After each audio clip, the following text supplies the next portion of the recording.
Olá, tudo bem? Meu nome é Wallace Xavier, estamos aqui para um bate-papo muito interessante. Hoje nós vamos falar sobre neurodiversidade e os desafios enfrentados nas escolas. Eu trouxe aqui nada mais que uma grande amiga, Roberta. Por favor, se apresente. E aí, Wallace, tudo bem? Bem, graças a Deus. É muito bom estar aqui com você, né? A gente abordar esse assunto tão interessante, tão atual, na verdade, né? E vamos lá, falar um pouco sobre isso. Eu quero falar um pouco sobre mim. Eu sou pedagoga, sou coordenadora, né, de escola, estou ali vivendo todos os dias os desafios, né, em relação à neurodiversidade, crianças neurodivergentes. E a gente está aí para poder conversar um pouquinho sobre isso, que eu sei que é um assunto que vai trazer bastante esclarecimento, né? Que bom. Não, e com certeza, assim, nós já nos conhecemos há muito tempo, né? Só um pouquinho. Já tem mais pelo menos uns 20 anos aí, mas a gente sabe que esse desafio, esse novo conceito, né, que foi descoberto, foi introduzido no meio da sociedade, a gente sabe que é um fato novo, muita gente mal conhece, muito menos já ouviu falar desse nome, neurodiversidade. Eu queria falar um pouquinho primeiro para esclarecer as pessoas que estão nos ouvindo, o que isso significa? Então, neurodiversidade é a variação, né? Então, neurodiversidade, ela compõe variações neurológicas naturais, né? Então, assim, a gente entendeu ao longo dos anos, com estudos e tudo mais, que existe variações, que não há uma linha, né, neurológica, mas existe variações. Estava até brincando antes, né, trazendo para um conceito mais antigo. Provavelmente muitos já devem ter escutado assim: fulano aprende melhor ouvindo, outro aprende mais lendo, outro aprende mais escrevendo, né? Que na verdade já é um nome, é uma forma que foi trazido o nome, que é a famosa neurodiversidade, né? Que aí hoje é muito mais amplo, muito mais rico, né? Porque o que acontece? A sociedade, ela te dá uma linha, né? Sim. De como se deve educar, de como se deve fazer, como diz, o comportamento social, né, e tudo mais. E o que acontece? Hoje a gente tem estudos que comprovam que tem crianças que têm uma forma diferente, né? Sim. De comportamento diferente, uma forma atípica, em cima daquilo que a sociedade mesmo colocou, né? Interessante. E assim, eu já mexo com crianças dando aula, né? E a gente percebe que tem criança que aprende de um jeito, aprende de outro. Tem umas que gostam mais de matemática, outras gostam mais de português. E em cima, assim, dessa visão de, vamos assim dizer, de né, de inclusão, por exemplo, como seria essa forma, como se chegou a esse conceito de neurodiversidade, por que usa esse termo? Então, assim, o que acontece? Os estudos, após vários estudos, isso é algo que, na verdade, desde os primeiros tempos sempre existiu, mas como os estudos avançaram muito, a gente pode abordar essa questão. Então, por exemplo, uma criança neurodivergente. O que é uma criança neurodivergente? Ela, por sua vez, ela funciona diferente de uma criança, como a gente fala, típica, né? Sim. O cérebro dela funciona diferente.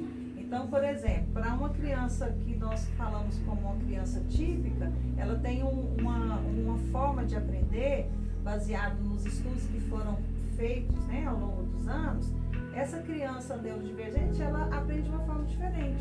Então, às vezes, uma metodologia que eu uso para, vamos supor, 90% das crianças, não vai caber a ela, né? Entendi. Então, o que acontece? Eu preciso aprender a trabalhar com aquela criança com uma metodologia diferente para que ela alcance, como se diz, o objetivo que nós queremos. Entendi. Né?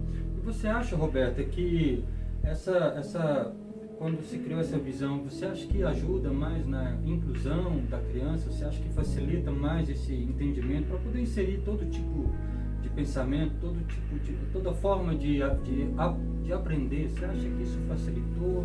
Você acha que Sim. não muda nada? O que acontece quando, como você falou no início, essa palavra é uma palavra que às vezes para muitos é bem diferente, né? Muitos talvez não conheçam, mas a realidade hoje nas escolas é que a cada dia o índice de crianças neurodivergentes tem aumentado, né? Então, assim, a gente tem os aspectos, né, de crianças neurodivergentes, os principais aspectos dessas crianças são crianças com TEA, né? Sim. Que é o transtorno do espectro autista, crianças com TDAH, que é o transtorno de déficit de atenção e hiperatividade, tem crianças com dislexia, né, com descalculia, com outros também que, como se diz, a gente pode até mesmo abordar. E cada um desse aspecto que eu falei, né, essas crianças elas precisam ter uma educação mais dirigida, mais inclusiva, como você falou, e mais individualizada, né? Porque cada um são indivíduos, né, diferentes, ninguém é igual. Então, por exemplo, eu não posso pegar essa criança, colocar ela dentro daquele conceito que eu tenho de como que deve ser feito. Eu preciso mudar a minha forma, a minha metodologia para que eu consiga alcançar essa criança e a educação dela, né? Ou seja, na verdade, assim, o que nós estamos falando aqui, que através desse estudo chegou, né, com esse conceito de neurodiversidade, na verdade é buscar formas de aprendizado para todo tipo de criança, seja que a gente chama de típica, né, que é, vamos assim dizer, que é o comum, mas para essas crianças atípicas, que tem umas que têm mais dificuldade, igual você mencionou aí, né? Isso, o autista, a criança que tem TDAH, não é? Então é mais ou menos isso. Não, na verdade, a neurodiversidade, ela trata dessas crianças que têm uma forma diferente, né, de aprendizado. O cérebro delas funciona diferente. Então, por exemplo, uma criança TEA, né, que nós falamos, transtorno do espectro autista, ela tem umas características bem diferentes das outras. Por exemplo, uma criança autista, ela não consegue muitas vezes se socializar como as outras se socializam. Entendi. Então, o que nós precisamos entender ali? A gente precisa trabalhar habilidades sociais com ela, fazer com que ela interaja com outros. Então, eu não posso, por exemplo, chegar uma linha de regra, não, todas as crianças têm que fazer assim. Mas aquela criança, ela não vai conseguir alcançar aquele objetivo se eu não tiver uma forma diferente de abordá-la para que ela consiga se socializar. Entendi. Então, por exemplo, essa criança, muitas vezes, ela tem alguns momentos que ela não consegue ficar totalmente focada naquilo que você vai fazer. Então, eu preciso abordar, né, fazer algumas metodologias para que ela consiga chegar no objetivo que eu quero, que não é igual às outras, né? Entendi. Então, por exemplo, uma criança que tem TDAH. Crianças que têm o TDAH, o que é o TDAH? É o transtorno de déficit de atenção e hiperatividade. Então, tem criança, por exemplo, que ela não consegue ficar sentada. Tem criança que você está na sala de aula, ela está andando o tempo todo. A professora está falando, ela está em outro lugar, qualquer mosquitinho tira a atenção dela. Entendi. Então, o que acontece? Nós precisamos aprender a lidar com essa criança. Por exemplo, muitas vezes a situação dessa criança não é que ela é uma criança mal criada, uma criança que não sabe se comportar. Muitas vezes ela não consegue, ela tem essa dificuldade extrema de permanecer dentro da sala de aula, por exemplo, quieto o tempo todo sentada na cadeira. Então, o que a gente precisa enquanto profissional? Adequar uma forma para que ela possa aprender, né? E, como se diz, trabalhar essa habilidade com ela para ela conseguir, gradativamente, ela conseguir se adequar e a gente também, enquanto profissional, enquanto escola, se adequar a elas, né? Quer dizer, se eu fosse, então, virar e fosse fazer uma pergunta em cima disso daí, eu falaria, então, assim, a minha pergunta seria o seguinte: o que os pais e a escola precisam saber em relação a esse assunto? ela precisa saber que ela precisa, sei lá, ter compreensão, ela precisa... O que os pais e a escola precisariam saber? Então, o que acontece? Hoje, a nossa realidade enquanto escola, muitas vezes os pais não conseguem acreditar, né, que a criança tem algum tipo de transtorno. E muitas vezes vem aquela questão da negação. Não, ele não tem nada, é porque eu era assim, eu fui aprender bem depois, né? E aquilo ele vai levando isso ao longo dos anos e vai deixando a coisa, como se diz, passar. Mas o que acontece? Quando a gente consegue entender que nós precisamos acreditar que aquilo ali precisa ser mudado, o pai aceitar, né, ter aceitação e começar a mudar a mente, né? Configurar a mente dele para que ele possa começar a ajudar seu filho, né? Ver de uma outra forma, né? Ver de uma outra forma, a questão da compreensão, né? A questão da flexibilidade. Então, por exemplo, eu não posso chegar com a criança com TEA e falar para ela, não, você vai ficar agora 4 horas aqui fazendo isso, porque é assim que deve ser. Não, eu preciso ser flexível com a criança, porque uma criança TEA, ela não consegue ficar muito tempo parada no mesmo lugar. Ela, por exemplo, vai fazer uma atividade, ela precisa se regular, né? Então, que ela precisa de andar um pouquinho, ela precisa de ir lá fora, ela precisa respirar, porque para ela conseguir se regular novamente e voltar a concentrar para fazer qualquer tipo de atividade. Assim, só para ficar bem claro para quem está nos ouvindo, o que seria essa palavra, o que significa essa palavra regular? Olha, por exemplo, uma criança autista, ela, por exemplo, ela tem uma forma muito diferente de uma criança típica para poder raciocinar. Como a gente falou, o cérebro dela funciona de uma forma diferente, né? Então, quando, por exemplo, ele é muito estimulado, ele precisa, por exemplo, ter um momento mais de concentração para fazer certo tipo de atividade, ele está trabalhando ali com o seu cérebro de uma forma muito mais... ele se esforça muito mais do que uma criança gasta típica. Muito mais energia, ele né? Ele gasta muito mais energia. Terminou uma atividade, você não pode, como se diz, a professora não pode automaticamente já colocar outra coisa para ele fazer. Por quê? Porque como ele gastou muito essa energia, como ele ficou, como se diz, o cérebro dele foi muito estimulado, ele precisa de regular. E essa regulação é o quê? Ele precisa de, como se diz, respirar, ele precisa de sair. Cada criança autista tem sua forma de se regular. Tem alguns que gostam de pular, tem alguns que correm, tem alguns que faz sons diferentes, né? Então cada um tem sua forma. O autismo não tem uma regra, todos são desse jeito, não. Cada um tem um aspecto um pouco diferente do outro, mas todos eles necessitam dessa regulação. Ou seja, a palavrinha aí muito que caberia nessa fala nossa seria uma flexibilização, uma adaptação. Cada criança é um jeito, você precisa entender como funciona a mente dela. Eu acho que nessa questão aí é muito importante, então, que a pessoa tenha um conhecimento disso, né? Eu penso assim que tanto pais quanto profissionais, né, professores, escola, precisa se profissionalizar, precisa se preparar para receber essas crianças. Eu creio assim que a nossa realidade hoje é que a cada ano tem se aumentado a quantidade de crianças com algum tipo de neurodiversidade, né? Transtorno.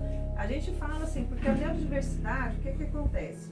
Eu brinco muito com alguns colegas assim, que eu tenho mais liberdade. Mas antigamente, nos anos 80, a gente chamava uma pessoa que andava de bicicleta bicicleteiro, né? Hoje é ciclista. Então, assim, a neurodiversidade é uma linguagem mais moderna, né? De tratar sobre a questão dessas crianças, mas também abrange, né? Não abrange somente um transtorno em si, abrange vários transtornos. Porque hoje a gente entende que não existe apenas um transtorno, somente o autismo, somente o TDAH, somente a dislexia. Não, a neurodiversidade, crianças neurodivergentes são crianças que ela tem vários, como diz, vários tipos de crianças com vários transtornos diferentes, né? E assim, a gente está falando sobre essa adaptação, flexibilidade. Mas as escolas em si, elas estão preparadas? Porque assim, eu vejo, não sei se é só uma visão minha, mas há uma diferença entre inclusão, né? Porque uma coisa é falar, não, vamos incluir a criança. Mas será que a criança foi incluída mesmo? Por exemplo, chega lá na escola, ela vai ter toda essa estrutura? Você acha que hoje as escolas estão preparadas para isso? Infelizmente não. O que acontece? Eu sou coordenadora, né, de escola, trabalho tanto no município de Goiânia quanto no município de Aparecida. A gente sabe que existe o desejo de quem está lá dentro de que tenha uma estrutura para que a gente possa trabalhar e receber muito bem essas crianças, né? Entendi. Mas infelizmente a teoria é muito bonita, mas a prática não é. É mais difícil. Então, assim, a gente lida com essas crianças. Eu vejo, assim, muitos profissionais tendo amor para lidar com elas, mas às vezes não tem a estrutura precisa para que isso aconteça. Entendi. Então, por exemplo, eu trabalho no município de Goiânia, Aparecida, com crianças de baixa renda. Crianças que às vezes os pais lutam todos os dias para conseguir colocar comida na mesa. Então, são crianças, hoje, para você ter uma ideia, o tratamento de crianças neurodivergentes é muito caro. Hoje, infelizmente, como se diz, pública, a saúde pública hoje não permite você dar um tratamento assim, adequado para esse tipo de criança. Então, criança de baixa renda, ela sofre muito. Crianças, às vezes, que os pais têm um poder aquisitivo maior, consegue, né? Sim. Contratar profissionais adequados, consegue fazer uma forma muito boa.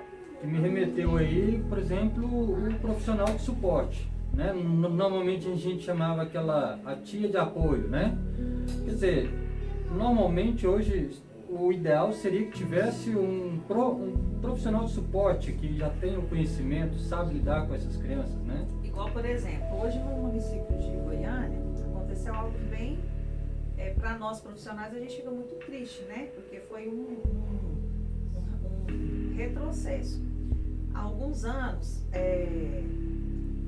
existia a professora de apoio. O que essa pessoa? Era uma pedagoga que dava o apoio para essa criança. Hoje não, hoje tem só mesmo uma auxiliar, né? Um apoio, não é uma pessoa que é formada nessa área, né? Então, ela vai aprender naquele momento ali a lidar com a criança. Nossa. Então, ela não tem uma formação. A prefeitura dá formação? Sim, ela até dá, mas é demorado, não Entendi. é tão rápido para a gente conseguir lidar com a situação que exige agilidade, né? Entendi. Então, assim, a gente tem sofrido muito nesse aspecto. Outra coisa também que acontece bastante, muitas vezes as escolas não têm estrutura para receber essas crianças. Essas crianças necessitam de um suporte muito diferente.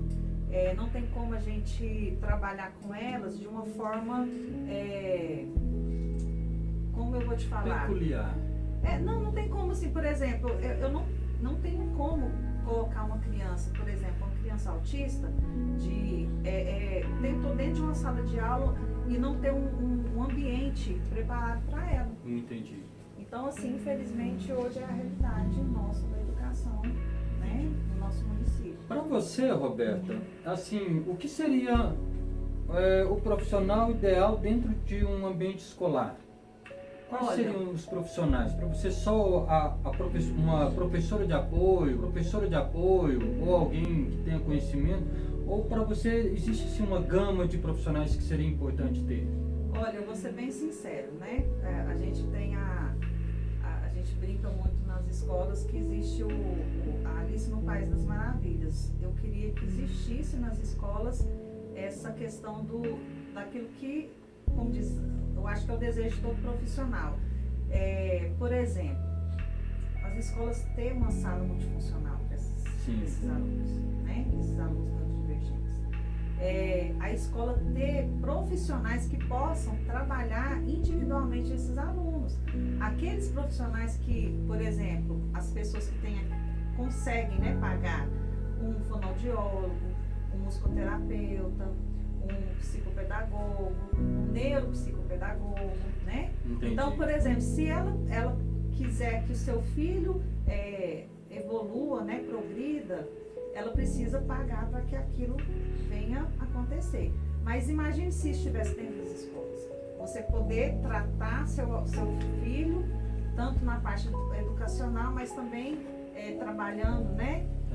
Terapia ocupacional com eles dentro das escolas. Seria maravilhoso. Seria, então, né? eu acho que esse Já é o imaginou sonho. se nós tivéssemos uma escola toda preparada com essa estrutura que você menciona, com ali capaz não só da criança estudar, mas também fazer as terapias? Já imaginou? Seria maravilhoso. Seria lindo, Seria né? maravilhoso. Eu creio assim que eu não acredito naquela questão de você separar essas crianças atípicas das crianças típicas. Sim. Porque eu penso que elas precisam ter essa habilidade social, ela precisa interagir com crianças típicas para elas terem essa questão do conceito da realidade do mundo, né? Sim. Porque a sociedade ela não vai mudar.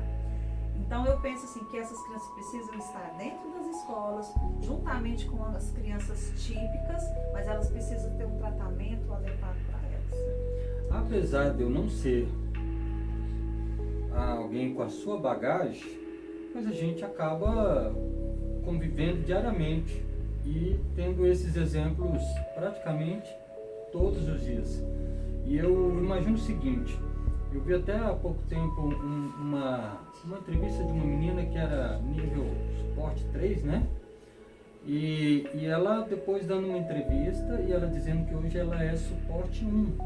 Ou seja, provavelmente aquela criança, né, que acho que ela estava com 16 anos, ela foi muito bem assistida. Então ela teve várias terapias, de vários, seja a parte de fono, psicólogo, né, a questão de motricidade, né?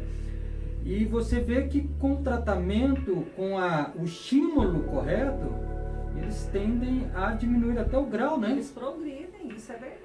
Eu tenho experiência de alunos meus que tiveram essa evolução. O que acontece? Nós observamos, né, essa criança que ela tinha uma especificidade e falamos com os pais. Imediatamente os pais aceitaram, porque isso faz toda a diferença. Quando os pais aceitam, né? Sim. Eles reconhecem, não, meu filho precisa de ajuda. E esses pais começaram a lutar, né? Foram atrás, né? Conseguiram alguma ajuda e foi atrás para poder conseguir fazer esse tratamento com o filho, as terapias. Então, por exemplo, dentro da escola, a gente fazia um trabalho muito bom. A criança, quando ela entrou na escola, ela não falava, ela não olhava para você, ela não conseguia socializar com ninguém. E hoje, se você vê essa criança, você não acredita. É uma criança, assim, totalmente sociável, totalmente interage com todos, né? Fala muito bem. Olha só. Então, assim, a gente vê que realmente o tratamento, a terapia, né, para essas crianças fazem toda a diferença. Você vê, nós falamos aqui, né? Deixa eu até relembrar aqui. Nós falamos sobre o que é a neurodiversidade, falamos sobre as crianças com neurodivergentes, falamos o que é a neurodivergência ou a neurodiversidade em crianças, o que os pais da escola precisam saber, né? Nós falamos sobre a estrutura escolar. Então, assim, eu gostaria que você desse uma palavra, um resumo, assim, uma palavra de ânimo, uma palavra de incentivo para esses pais ou até mesmo para os diretores que encaram essa situação, se é possível não mudar, né? Então, você poderia... Para os pais, eu queria falar para eles, não é o fim. Quanto mais cedo você aceitar, mais rápido o seu filho pode ser tratado e melhorar, né? Para os professores, continue na luta, que nós vamos conseguir. Eu creio que nós vamos conseguir ter uma escola que possa receber esses alunos e nós podemos trabalhar de uma forma que a gente veja o resultado, né? Nós, enquanto profissionais, é muito difícil você querer fazer a coisa acontecer, mas você não ter o recurso necessário para isso. Verdade. Então, assim, às vezes vem aquela questão da frustração. Eu tenho como como se diz, uma fala minha que eu digo assim que a minha profissão, o pedagogo, o professor, ele não é apenas uma profissão a exercer, mas é um chamado, né? É uma Então, vocação. assim, é uma vocação, é um chamado. E eu conheço vários profissionais que têm esse chamado, que não estão ali somente para ganhar o seu dinheiro, o seu salário no final do mês, mas eles querem ver essa mudança. Mas ao longo do tempo você vai vendo que nada acontece,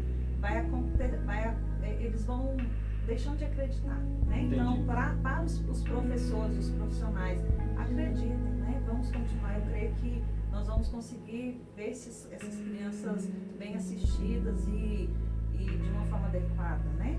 Verdade. E, como se diz, a sociedade que haja essa inclusão, né? Não são crianças doentes, são crianças que têm apenas uma forma diferente, né? Na sua forma de agir, pensar, né? Isso.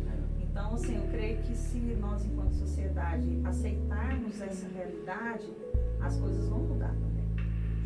Eu gostaria de agradecer primeiramente a Roberta por ter aceitado o nosso convite, pedagoga, diretora, né, praticamente de escola, alguém que conhece a realidade, né?